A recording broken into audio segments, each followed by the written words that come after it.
Hello, Bronya. How are you? I'm very, very well. This is Monday morning. Yeah, We never right. record on it. No, first thing Never Monday record on a morning. Monday. Nice and No. nice and bright and early. Yeah. And Although I have to say, now I've just enlarged my screen. You do look like you're still in bed because you've shut all your curtains because you had glare on the screen. no, I'm not. I wish I was. So Yeah. can I just tell you about my weekend? Yes, do. So it's the first weekend where I had to deliver cake Saturday morning. So I did that, and then I went for a nice pub lunch with my friend Sid. And then I thought, I'm going to come home. I'm just going to relax because I'm always on the go, always on the go. I had some me time. I put me first. So I had a little nap. I woke up at 7:30. Okay. So I was like, wow, I obviously needed that. Wow. So then I had some friends. Did you sleep that night though? When you went back to bed? Yeah. Wow. So I've been burning the candle at both ends with my business and moving and everything. And then Sunday, I was up by 8 because I have to take the dogs out and everything. I tidied up my house, and then I thought, I'm just gonna have a sit down. 5 hours later, I had another nap. So it just goes to show how tired I was. And then I took the dogs and we went for a lovely roast dinner up the road at Ocean Village. And then I came home and sat on the sofa and did nothing again. And I've woken up this morning just feeling rejuvenated. Wow. I feel so different. This time last week, I just felt awful, really just, ugh. Yeah. So it's Bristol in. Pardon? You went to Bristol, didn't you? I went to Bath on Friday night for my eldest's. That's why you're knackered. So you drove to Bath, came back, delivered a cake. Yeah. And how many cakes did you do last week? I did. It was an incredible amount. I can't remember off the top of my head, but there was a wedding cake, a 50th birthday cake, some shag cakes, which sounds funny, but they just look shaggy. Cupcakes. Yeah, it was quite a big week. Yeah. And this week as well, I've got a wedding. I've got 2 cakes going out today. So it's just. But you're feeling a bit more rejuvenated today. Oh my God, yeah. I've written my list and I'm like, yeah, I'm going to do 10,000 steps today. I've already done about 2,000 steps already, and it's 10 to 10. Nuts. So, wow. See, that is a point there, isn't it? That you can't pour from a glass that's empty or some shit like that. I'm really good. I'm really bad with these analogies. Yeah. But you have to be rested and recuperated in order to run properly. Yeah. Oh, definitely. Yeah. And there's so much detritus, as we call it, that I haven't done. And I'm like, I'm on that today. I'm doing it. So yeah, I feel good. So what are we talking about today, Bronya? Today it's all about me. Yeah. It's not about me. It's not about me. Today we are talking about Instagram, but I have had some recent success on Instagram, and with it has come a bit of experience. Yeah. So that I feel that I can directly talk about, that I haven't been able to talk about before, because I'm like, the theory behind it all, but until you actually experience it, it's a bit easier to go, actually that is right, that does work, that doesn't work. So we're going to talk about Instagram, or social media posting. I think it's probably very similar across all the platforms. Yeah, I think so. Yeah, definitely. Algorithms are algorithms, and they do work in mysterious ways. But yeah, I don't think you can hack them, but I think if you can understand them a bit, and keep up to date with them as well, because they do like to change them every now and then, don't they? They do. But also, I see a lot of posts from people going, Instagram hates me. It's generally stories, actually. Generally stories where people go, I don't know why, but Instagram's not showing my stuff to anyone. But it's because your stuff's shit. It's not that it's shit, actually.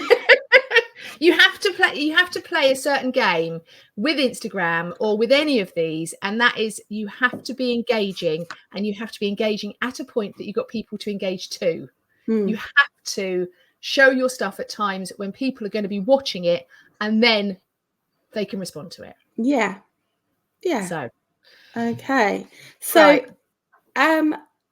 At the beginning of the year, or earlier on, late last year, how many Instagram followers did you have?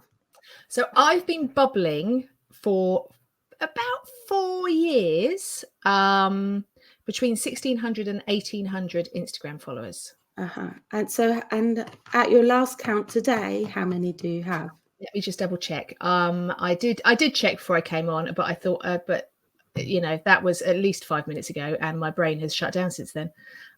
So today, this second, I have 27,761 followers. Now that is an amazing leap, isn't it? Yeah, that is absolutely fantastic. Now I had a couple of posts go viral.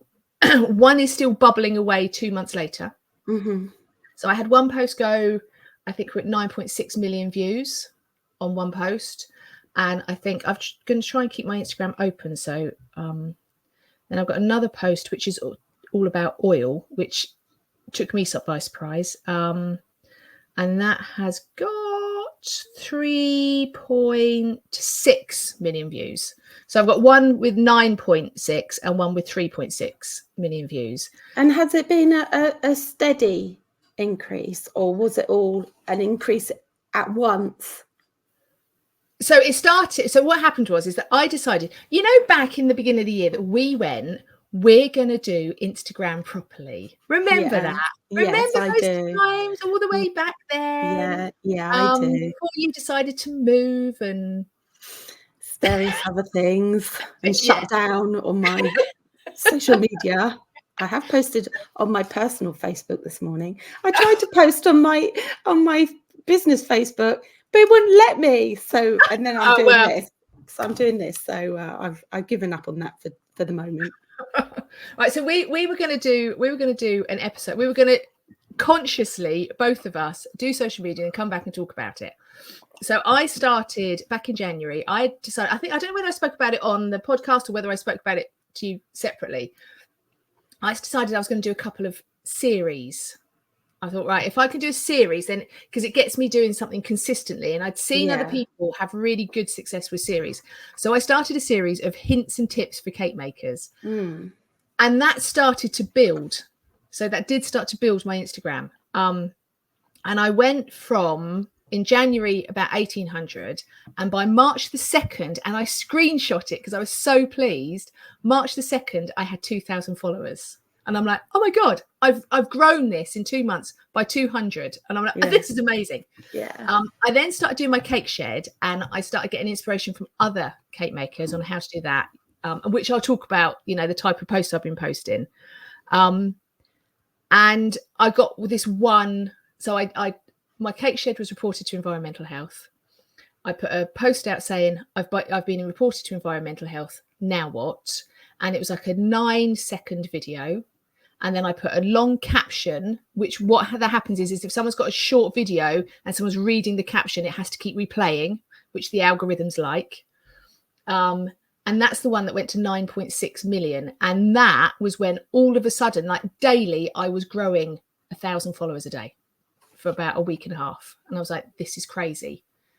Every time I looked at my phone, I had another 100 followers. So that, and what happens is, if we talk about the algorithms, as I understand it, I'm no expert. This is just from what I've experienced. When you put a post out, and social media shows it to a sample set of followers, people that think they think who's going to be interested in your. If they engage in any way, and that is like, share, comment, save, replay it, they will show it to more because they go, oh, this is quite engaging. We'll show it to the next set. And then they will kind of go, oh, and if they then like, share and engage and all the rest of it, they'll show it to a wider set, and it kind of snowballs. Well, if you don't get past that first set, they're not going to show it to anyone else. Yeah. And that can happen for a few reasons. It can be because your content's shit and not an engaging and no one wants to watch it. It can be because you're posting at a time when there's no one there to watch it. Yeah. Which is quite important. It can be that you're posting at a time when there's loads of people posting. So if everyone kicks out their content at the same time, and yours just kind of gets lost in the mix. So I think what happened with the post that went viral is a couple of people commented, then a couple of people else commented, and then it really, really spiraled. And the other thing was that because I was getting lots of comments, I was replying to them. And by replying to them, it creates more chatter. Yeah. And that, again, and these social media platforms just want people to be on their platforms, engaging with their platforms. Yeah. Not just scrolling. Engagement doesn't mean scrolling for 5 hours. We've all done it, but it doesn't mean that. They want you to be on there engaging. And that means if you're the poster engaging, they will share it to more people. It's how I've experienced it. Anyway.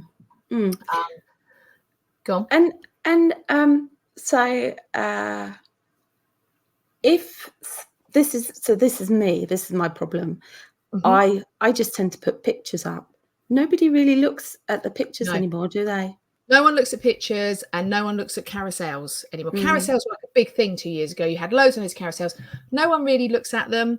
If you put a picture up, at least put a bit of music attached to it. Yeah. But the problem is that, so from your experience as a user of Instagram, how do you scroll Instagram? I tend to go straight to the videos, and occasionally I'll go on my stuff and have a look.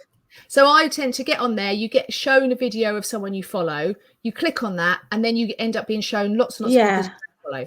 Yeah. If you go through your own feed, I know they do suggested posts now, but if you go on your own feed, then you get the people that you follow tend to.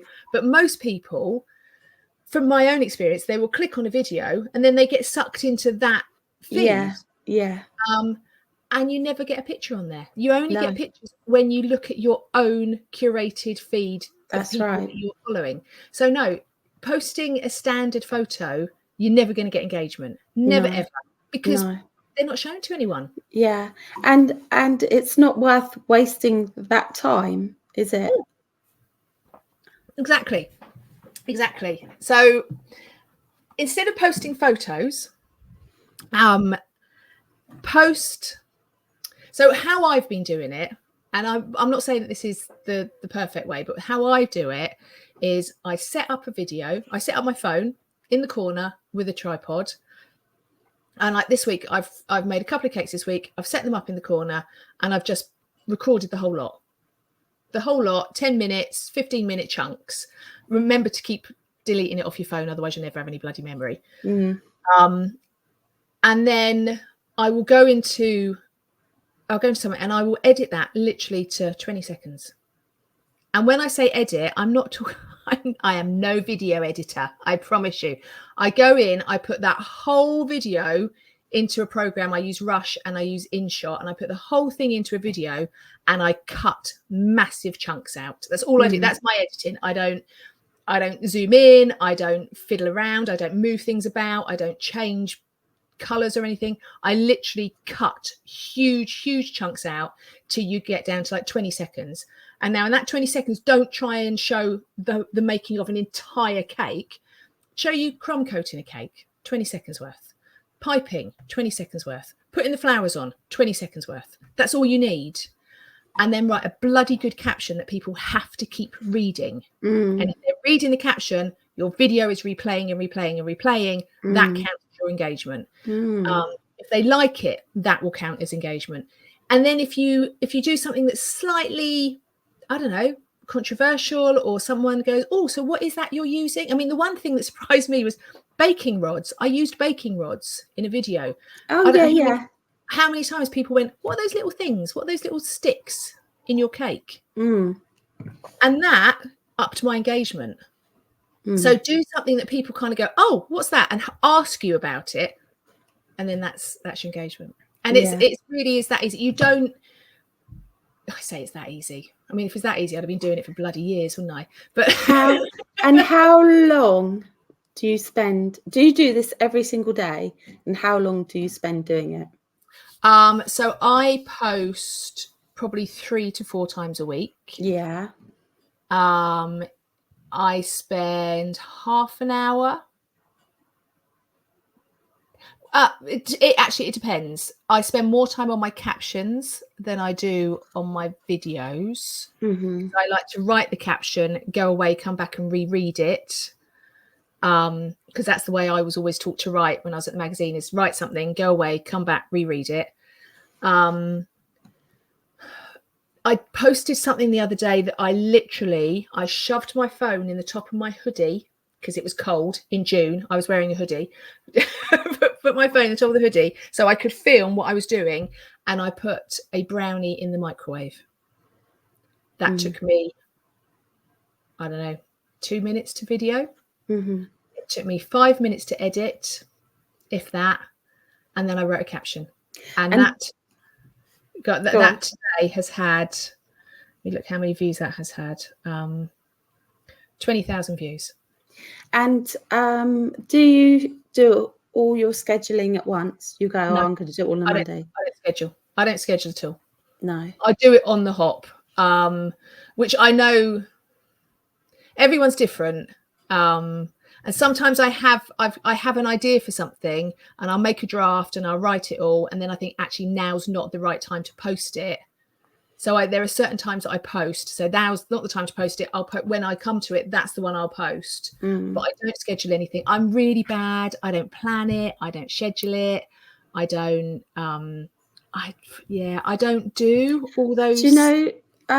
Having spoken to quite a few people, there's not many people that actually do sit down and schedule it.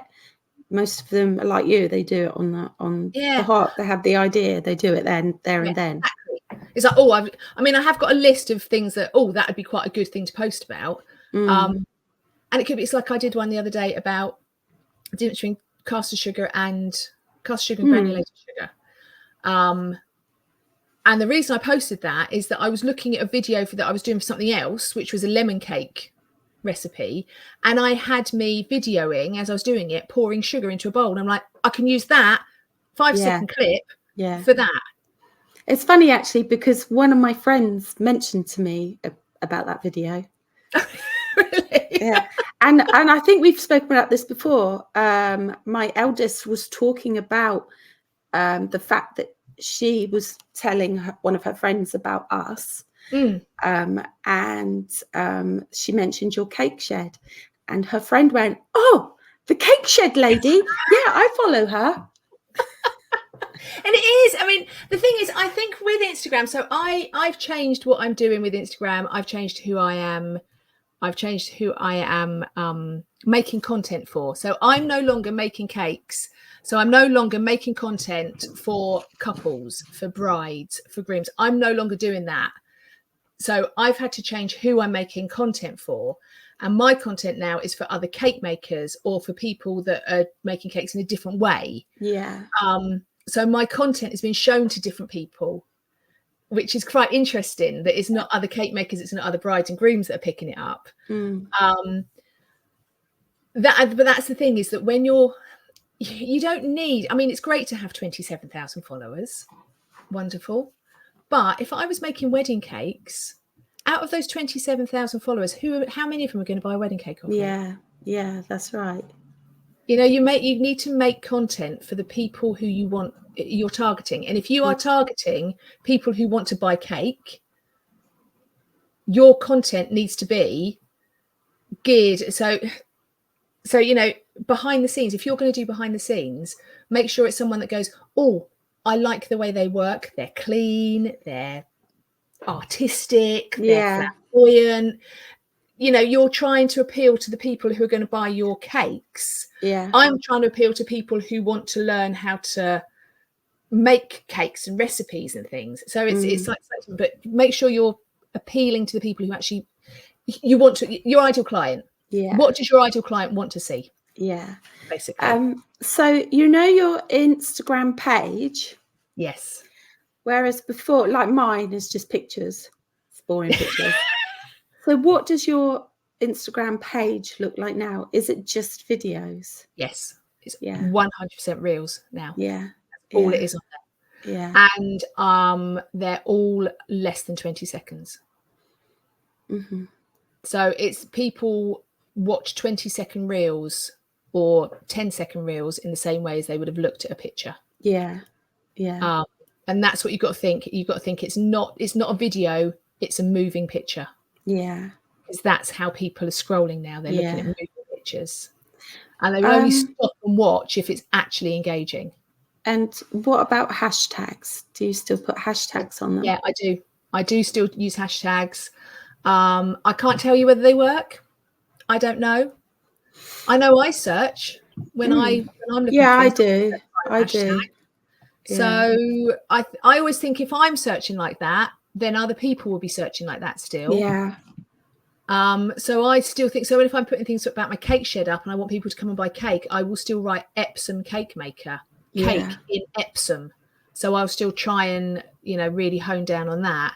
If it's a recipe that I'm putting up and I want people to find it that want to learn how to make that recipe, it'll be cake recipe, free recipe, cake making, that sort of thing. So really isolate who you're trying to. So if someone was doing a search and they found Epsom cake maker, they would find me and they would find where my cake shed was. Yeah. That's where you're going. Whether they work, I don't know, but I still use tags. So I do as well. I don't put a lot. I put less than 10. Probably put about 7. Yeah. Because I think it's better if you put less, isn't it? Because you see those posts and they've got hundreds of them. I think Baker in Southampton is one of like the most searched for. Yeah. So I always put Epsom, Surrey, usually Epsom actually, because it's local, and that's if you're a local cake maker. I know when I was making wedding cakes, I'd put things like alternate wedding cakes or art wedding cakes. Yeah, they're the sort of people that they're the cakes I'm making, and they're the people that I'm attracting. Yeah. So it's how would you describe yourself if you were going to get more business? How would you describe yourself? Whittle that down to a hashtag. Yeah. And also captions now, they're like mini blog posts, and Instagram read them. They're picking out keywords all the time. So although you might not have the hashtag, if you talk about being a cake maker in Southampton or a cake maker in wherever, or a wedding cake maker, it will pick out. It's like they're like little mini blog posts with SEO. They're picking out those keywords and it will find them. So please don't put a post up and go, this is a lemon cake with a teddy bear on the top. It's telling your audience nothing about who you are, where you are, how to find a cake. It needs to be read by the Instagram or the Facebook or the TikTok algorithms, and they will pull that out. And Google algorithms. Because I may not post very often, but somebody came to me the other day and asked for my advice about their Google page. And I gave them advice, learned from this podcast about not having the search engine. Like he had so many areas on his listing. I said, Google is diluting that. So by having so many, it's going to dilute you loads. But reduce it down to like maybe 3 or 4 areas and the county. And change this and change that. I gave him some advice, and the next time I saw him, he went, I've got to thank you so much. He said, really, it has made such a difference. He said, I've gone up. I'm now listed as the first one. He'd got some more reviews, and he said, I've got so much work from the advice that you gave me. There you go. So So it's they like the problem is what you've got to think is that Google, Instagram, Facebook, none of them are human beings, right? So they're not reading it and they're not getting like the subtle intonations and things. They need cold, hard facts put in front of them, because this is a bot that's reading this. This isn't a human being, it's a bot. And if the bot keeps seeing Cake Maker Southampton, Cake Maker Southampton, Cake Maker Southampton, they're going to go, I think I know where the Cake Maker in Southampton is, because it's you've said it, you keep saying it, and you keep like drilling it home. The other thing is on Google, reviews are massive. Oh my God, it's interaction. It wants people to interact with its platform. Google is another platform. It wants them. So ask your customers for reviews. And even if it's not customers, I mean, I've got something like nearly 39, 40 reviews on Google. I come up pretty high on Cake Maker Epsom, and it's because I've got so many reviews. And a lot of mine were from other wedding suppliers that I've worked with. You know, go to other people. When you go to a wedding fair and you're handing out samples to the other wedding suppliers, say, you know, will you review me? You've eaten my cake, will you review me? I'll do one for you if you do one for me. You know, reviews are massive on Google. Definitely. I get a lot of emails that say, I read your reviews, so can you make a cake for me? So, don't be scared of them. Ask people to review your cakes. Definitely. Google wants that engagement, and Google wants people to be taking note of that engagement. They really do. So. And update your photos. I must look into this actually, because sure, I wonder if you can put videos. I've tried actually on Google. Yeah, I think you can. If you're putting in an update, so not when you're putting in photos, you know, when you can put in an update, which is like posting, I'm sure you can put a video. All right. I'm pretty certain I have put videos. I'm fairly certain you can. Another thing that I would say though is consistency and time of day. That's really important. I mean, consistency. Please don't get to Sunday and go, I've made all those cakes, I'm going to put 20 pictures out Monday morning. I know. I find it quite annoying. Because every single post you see is that bloody cake maker. And that makes me scroll zoom faster. So whatever you're doing, drip feed it throughout the day. Don't just fire it all out in one go. But time of day is really, really crucial. Because like I say, because these platforms want people to engage with your posts in order to put them out to more people. If you post in the middle of the night when there's no one on the platform, you're going to get no views. It doesn't sit and wait for people to come on and then show it. It literally shows it to a sample set straight away. If no one cares, it don't show anymore. No. So I've tested, because you know on Instagram, on any of them, you get insights when people are most on the platform. What does yours say that most people are on the platform at 6 o'clock? I've just got to take my cake out of the oven. Okay.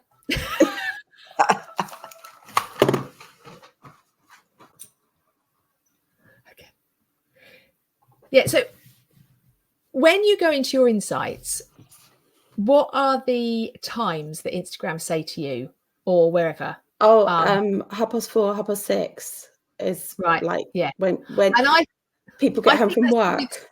Same for most people. But I also find that it says the same on Saturdays and Sundays, that 6 o'clock is like the best time to post for me. On Sundays, mine's a bit earlier. Oh, is it? Okay. Yeah. Well, I post Saturdays. So what I've tested, I tested this to see actually how effective it is. So I post at weekends before 9 o'clock in the morning. And I always get really good engagement before 9 o'clock in the morning. And then I post in the evenings after 5 o'clock. But what I've noticed is if you post at 5 o'clock on the dot, you get less engagement than if you post at 5:10. Really? And I think it's because there is the ability now to plan your posts, to schedule posts in the app, and it gives you 5 o'clock, 5:15, 5:30. So there's a bottleneck. So people that are scheduling their content to go out at 5 o'clock, everyone's will go out at 5 o'clock who scheduled it. If you just wait 5-10 minutes, you're like past that peak. Yeah. But what I would say is do test it, because I've tested posting at 4:45 and at 5:15, and 5:15 always is better than 4:45. Oh, so isn't that funny? Yeah. It's obviously people have stopped work by then, are on the bus, on the train. Yeah. And then weekends, I always post sometime between 8 and 9 in the morning on a weekend. Because again, I think I'm talking to other cake makers that are maybe mums. They've got their kids up, their kids are now in front of the telly or outside playing. They're having this moment themselves with a cup of tea, scrolling. That's what I think I'm picking up on the weekend. But try and do it. Try and imagine your ideal client. When have they got time to sit and scroll? That's when you want to post. Yeah. That's when you want to get out there. And I've got a question. You don't have to answer if you don't want to. Oh, sounds personal. Have you had any money from Instagram because of all your additional posting?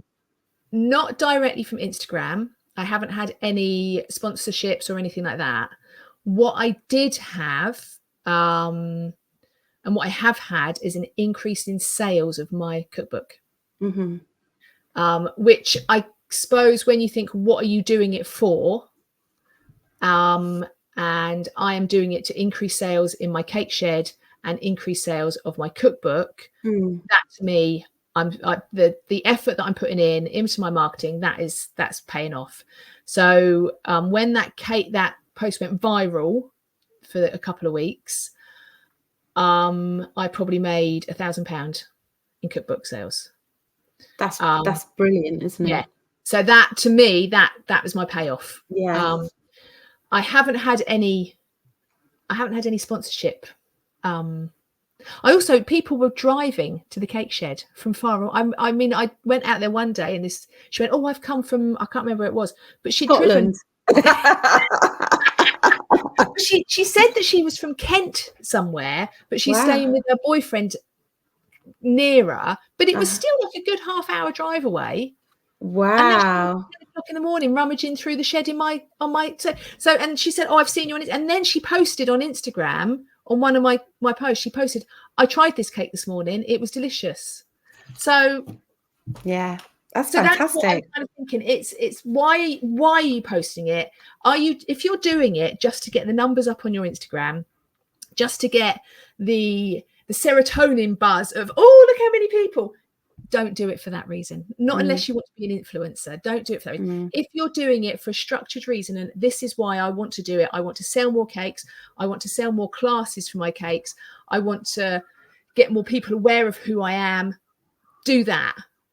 Really hone in. Don't do it just because you want to be famous. You need to really hone in on why you are doing it, who you are talking to.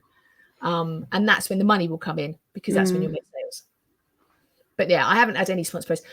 I keep tagging Kenwood. They're not taking the bait. They're just not taking the bait. I would really like one of those all singing, all dancing, weigh in.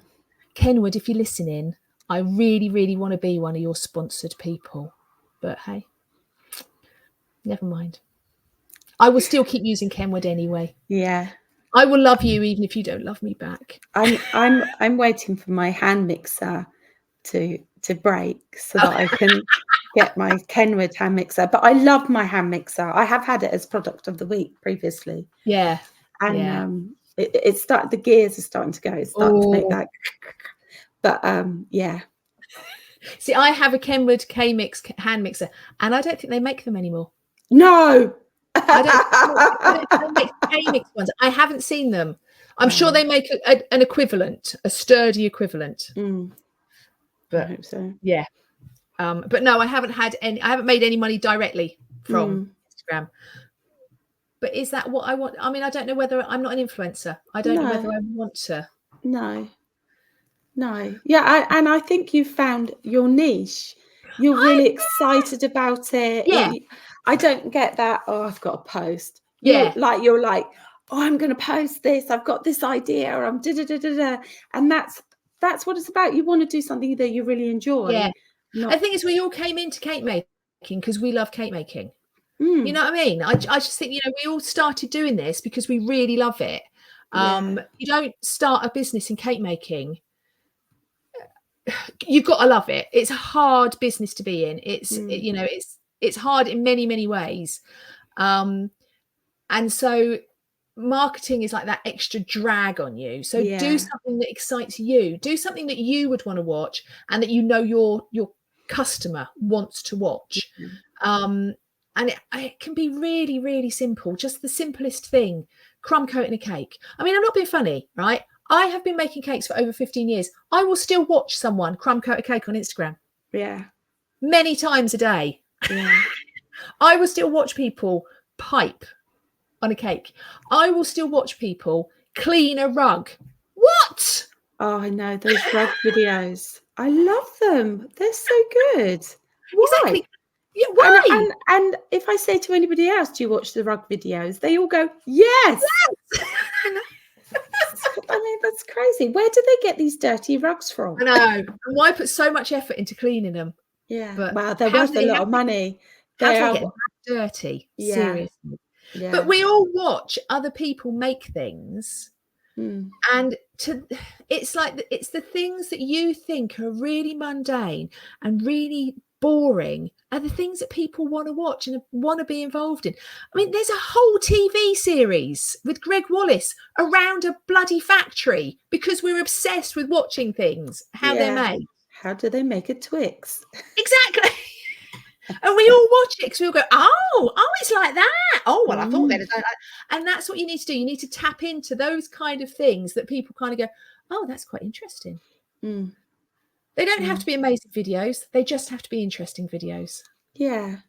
Yeah. And short, not too long. People have got a really pathetic attention span nowadays. Yeah. Just little short snippets of what you're doing. And make sure it's a bit of you in there, whether it's your surroundings, whether it's if you're talking, whether it's your caption, whether it's the music you use. When you're saying that, I do always still use trending audio because I've been told to, so I do. Yeah. But I always also try to make that trending audio. It's always got like a theme. I like the big band, old time musicals, if I can. Yeah. So you could put a bit of you into it. So your ideal client will go, oh, I can relate to that. Red Hot Chili Peppers, get it. I love the Red Hot Chili Peppers. But that's you. And if you found a trending audio with Red Hot Chili Peppers, you would use it. And then that would talk to someone else. You know, that would talk to someone else that's watching it. Yeah. So, yeah. All very interesting tips. Well, that's just through my experience from the last 4 months. Yeah. I think it's brilliant. I'm really proud of you, Bronya. Thanks. I mean, some things I caught controversy on purpose because that always gets engagement. Yeah. So some of the things that I put out there, I think, I know I'm close to the wind on this one. You know, one video. I mean, obviously, I don't do this, but a while ago I did a video and I forgot to put the finished cake on the end of the video. That got masses of engagement because people kept going, "Where's the video? Where's the picture of the finished cake?" And that's all it takes. That's all it takes. And then you can do another post. All those people asking, here's the cake. Yeah. And the thing is, that's another thing is that, I mean, I know it's all very well me saying now with 27,000 followers, go for what's going into the comments. Because I've been at the 16,000 followers and no one commenting on your posts. But if you do get a comment, so I had so many people commenting on those baking rods, so many people going, what are those little sticks in your cake? I then did a post about them because that's like people are wanting to know what it is. I can reply. So if you get a post and people are going, so where is the cake? Then you can go, for everyone that's asking, here's that cake. Yeah. And do a little recap of the previous post. You do get people doing videos going, my brain's gone blank. Video 1, video 2, And you have to go through and find them. Find them. I did. So when my Instagram started to increase gradually, I did that series, and I did cake making tip number 1, cake making tip number 2. So people knew it was a series, and it kind of kept me consistent as well. Because I got stuck in a loop yesterday watching these videos. It said video 126 of trying to get £1,000 before 1,000 followers so that I can go to university in Germany. But every single video was video 126. And it was a while before I clicked. Hang on a minute. Well, that was very clever. That's cracking the hat. That's cracking. Yeah, because I went in to see if they'd actually got enough money to go to university.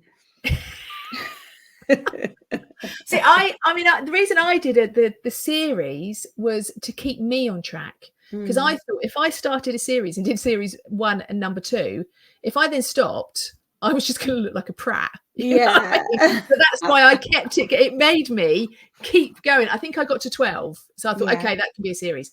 But it made me be consistent. And Instagram, you don't need to post every day. You don't need to post 3 or 4 times a week. Once a week, just be consistent. Don't drop a post once a month and run away and think Instagram's going to like you, because it's not. No. Instagram needs you to be as engaging and as, well, Instagram's a business. Exactly. It's the same as running a business. Yeah. So don't drop a post once a month and then run away and not drop another one for another month, because Instagram, or in my case, 6 months. But Instagram, they're going to be whatever. She only comes in once every 6 months, drops one thing, doesn't buy anything, and off she goes. Yeah.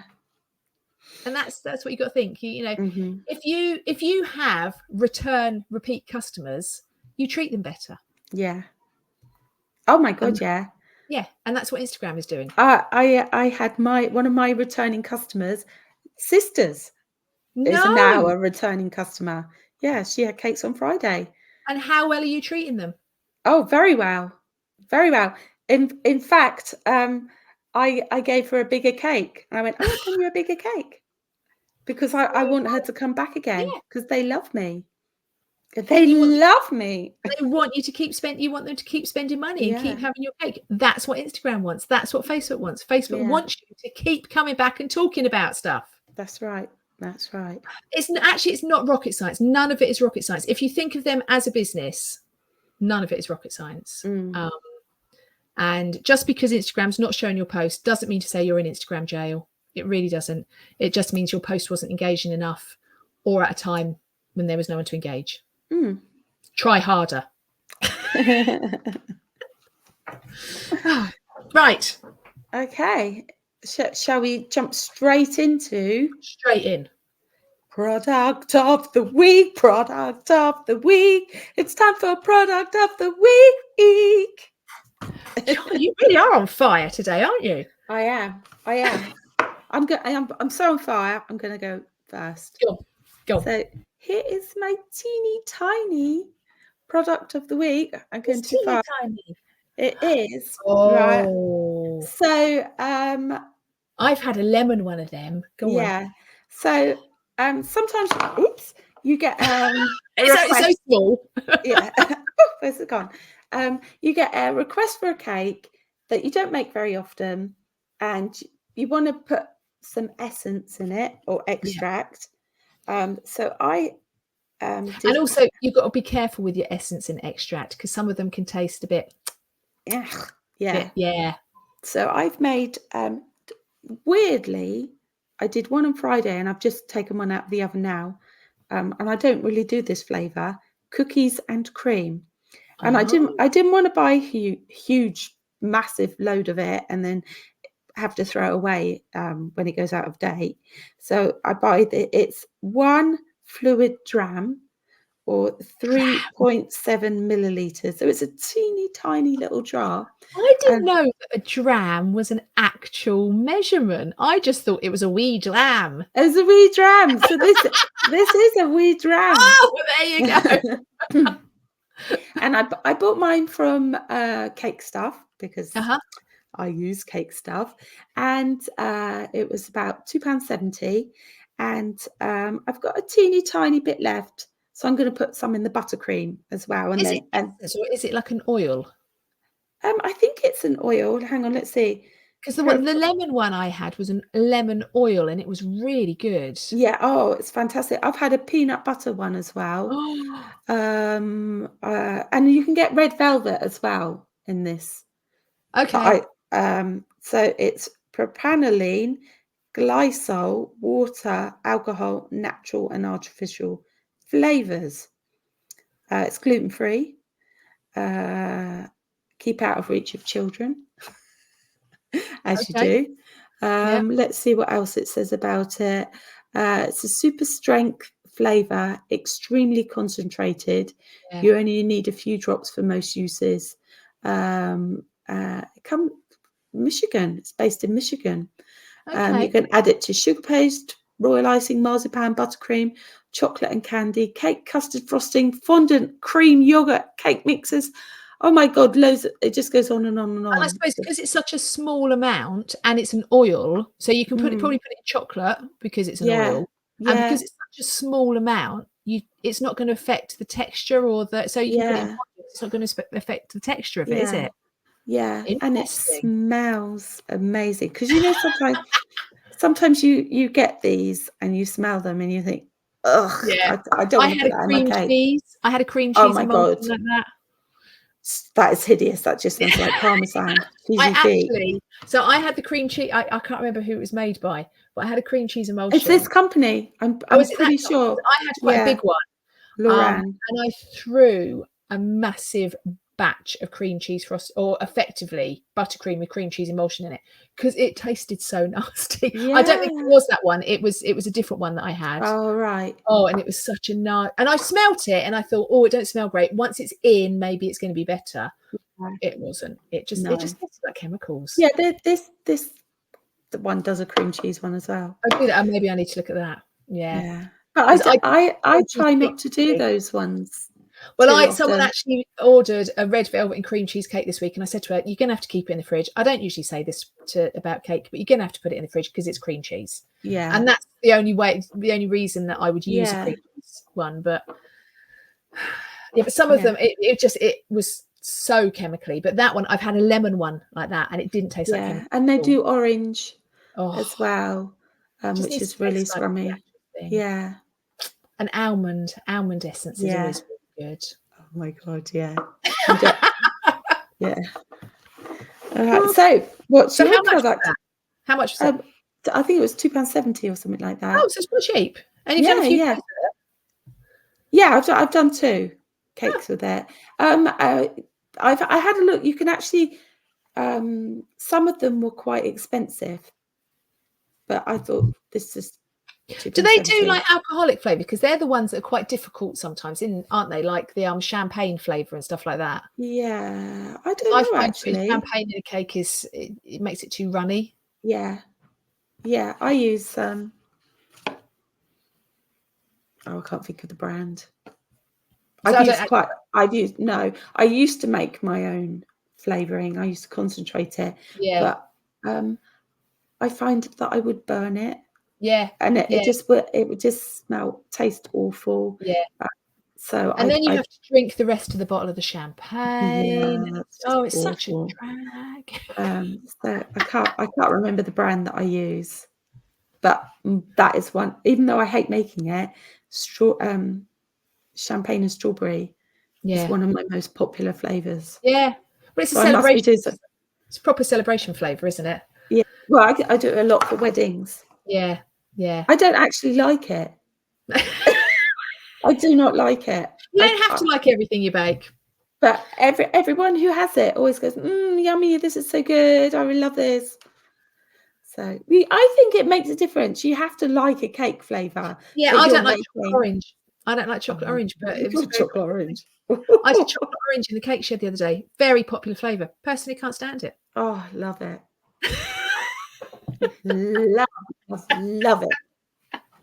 Right. So mine is going back to Instagram, And I'm going to do, I know I think I've done both of these before, and they're going to be a double one.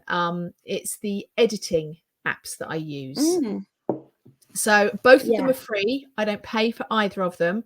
I use Adobe Rush on my phone, and I use that. So what I do is I import a huge video and just cut big chunks out, and then export it. And do you do this all on your phone? All on my phone. Mhm. All on my phone.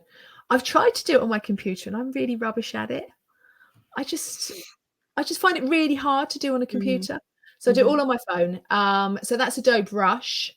If I'm going to put a voiceover on, I use InShot. And say InShot, you can also edit videos on InShot, but because I don't use it, you know, when you use an app, you're used to it and you kind of, it's like putting on a pair of slippers. Yeah. Yeah. So I use InShot to do voiceovers. I never use the Instagram app to do voiceovers because I find the Instagram app so glitchy that you'll do something and then you go back in and it's disappeared. Yeah. And it drives me mad. You put all that effort in. The only thing I do in Instagram is put text on, and then after that disappears anyway. But Instagram likes you to use its text. It doesn't like you to import text from anywhere else, which is the same for TikTok. It likes you to use its text, its native text. So I edit everything in Rush and then put the whole up. If I'm going to put a voiceover on, I will do that in InShot and then upload that. And they are and they're both free. They're both really easy to use. I can use them. They've got to be easy. Yeah, both free, just apps on your phone. I use an Android, so Android and Apple. And I think they both have iPad versions as well. Oh, it's all right. So that's that. That's brilliant. That's done. I've really enjoyed this episode. Thank you very much for being our guest, Bronya. You're very welcome. Anytime. I'll come back next week, shall I? Yes, please do. So don't forget to like and subscribe. Leave a review, as we were saying. It's very important. All helps. Yeah, it helps us as well as cake makers. Leave a review. And if you review us, it means that other people who are interested in cakes will come up on their feeds. We'll find us. Find us. And the other thing is we have launched our Friday bake list. Oh, how's it going? Well, it's gone out as we're recording today. Oh, right. I have actually been thinking about that. Technically, we launched it last week, but we're recording this on the day that it's been launched. Gone out. So our Friday bake list, if you have a particular song you love to listen to, let us know and we will add it to our Spotify Friday bake list. And we can all dance to the same tunes in our kitchen and enjoy one another's tunes. Love it. Oh. So just let us know on Instagram, email, Facebook, wherever you find us, whether it's the personal one or the Business of Cake Making channels, then just get in touch and we will add you to our bake list. That's exciting. I knew you were going to go, how's it going? I'm like, oh, sorry. That's okay. Ask me next week and hopefully we'll have some answers. I'll forget next week. Right. That's it. We're done. Thank you. Love you all. Work hard. Yeah. But make sure you sleep well. Oh, sound advice from Sammy today. Bye.